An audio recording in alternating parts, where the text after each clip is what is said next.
isn't it nice to be out here at the Nebraska State Fair? We are at the Nebraska State Fair. You know, we're a farm show. We love agriculture, and this is what it's all about here at the fair, right? A big, huge focus of it out here at the State Fair is agriculture. They don't lose sight of agriculture at all. And the big new exhibit is open, and that too is all about agriculture. We're going to take a closer look at that coming up in just a moment. And also, of course, you talked to Greg Iba, the director of Nebraska Department of Agriculture, so that'll be in the show as well. So stay tuned for a great half hour of NTV's Grow.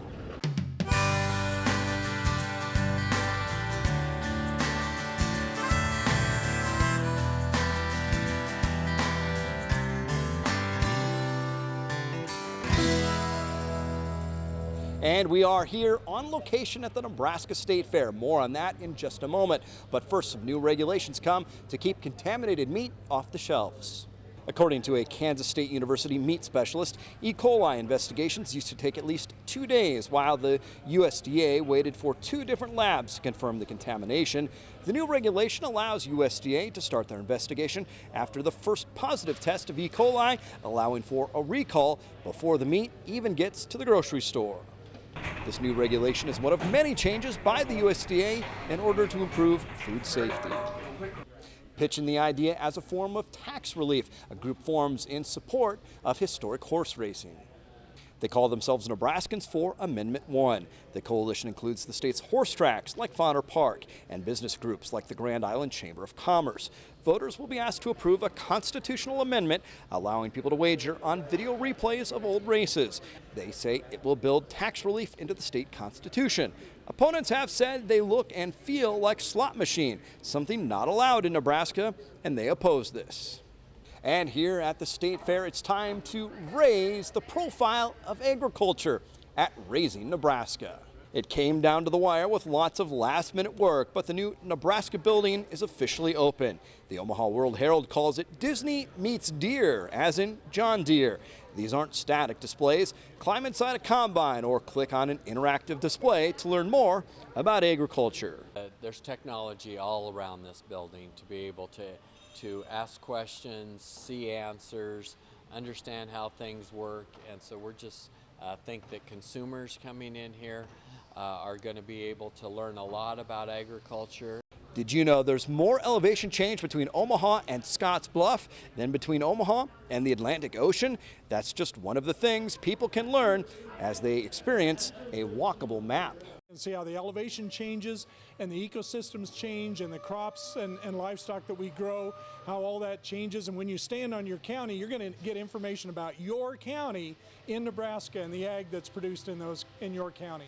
The University of Nebraska has taken the lead on the project, working with the Department of Ag and groups like the Corn Board and wheat growers. Pledging $1 million, Cargill has been announced as the title sponsor of this new exhibit. The egg company has pledged $1 million over 5 years towards Raising Nebraska. That's the new interactive agriculture exhibit at the fair. They've got 25,000 square feet of space. Cargill has 20 locations and 4,000 employees in Nebraska and said it was a natural fit to be part of the new exhibit. From pie and salsa to woodworking, even robotics, thousands of entries had to be judged in 4-H categories here at the fair.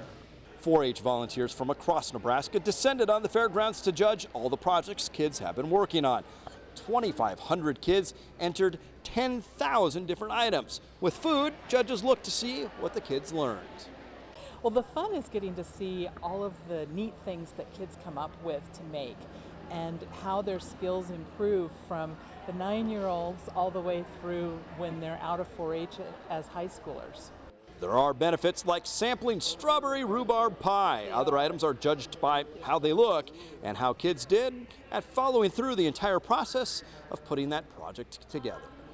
Fun on a stick. The Nebraska State Fair is known for its deep fried goodies. This year brings some new options, including some options for those on a budget. We've got deep fried chocolate chip cheesecake. Yeah, an alligator bites, a bacon blooming onion. Good thing it's just one time a year. Award-winning cookie dough parfait. Fried mac and cheese. As Nebraskans indulge at the State Fair. Fried cookie dough on a stick. Battered. Catfish. Fried. We have fried Nutella. And put on a stick. Deep fried Oreos. And more. With the newest fairgrounds in the nation and strong attendance, there's a waiting list of vendors trying to get in. New exhibitors like Aunt Edmo's homemade chocolate chip cookies don't necessarily get the prime real estate, but are happy to be here. Yeah, this is our first year here. I don't think this location's the best, but we'll pull them down here. I'll guarantee that we'll pull them down here. Fairgoers may want to get off the beaten path and visit the east side of the fairgrounds. The East Entertainment area has, I think, 7 grounds acts playing and performing this year, and each of those acts has 3 or 4 shows a day, so people will not want to miss the East area. That is also where Porky's is. They have great specialty food items. Porky's was the big new hit last year with French toast burgers and fried watermelon. As for the traditional vendors, some have weekday lunch specials from 11 to 2. And there's one day bargain hunters will definitely want to visit. During the week, we have a $2 Tuesday, and lots of our concessions and merchandise vendors have agreed to do $2 items for that special $2 Tuesday. Don Deering travels the country with his chocolate chip cookies and thought this would be a good stop. We give free samples. Once they try our cookie dough or our cookies, it's all over but that. Fried cookie dough, #1 seller. This is also a big weekend for cowboys and cowgirls. More than 200 pro rodeo athletes competing in Hastings this weekend at the Adams County Fairgrounds, including 41 Nebraska cowboys, many of them from here in central Nebraska. The Nebraska Vocational Agriculture Center in Aurora is getting a new roof, kitchen, and dining area thanks to a federal loan. USDA Rural Development says a nearly $1.3 million loan will help pay for upgrades at the center and refinance existing debt. The loan will be repaid over 40 years with a 4% interest rate. The property was purchased for Nebraska FFA leadership camps, the first camp held in 1971. Now let's get to checking the crop conditions across Nebraska. Nebraska crops are making good progress, but crops that lack irrigation are starting to show signs of stress in areas without recent rains.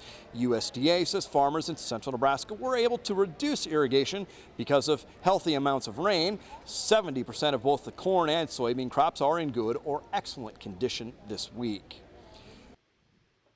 Dryland crops in Kansas that missed the recent rains are showing signs of stress. About 15% of the Kansas corn crop is rated poor to very poor, 42% rated good. Soybeans sit at 37% poor, 44% good in Kansas. Agriculture, of course, a big focus out here at the Nebraska State Fair. We're going to chat with State Ag Director Greg Ibaugh coming up after the break.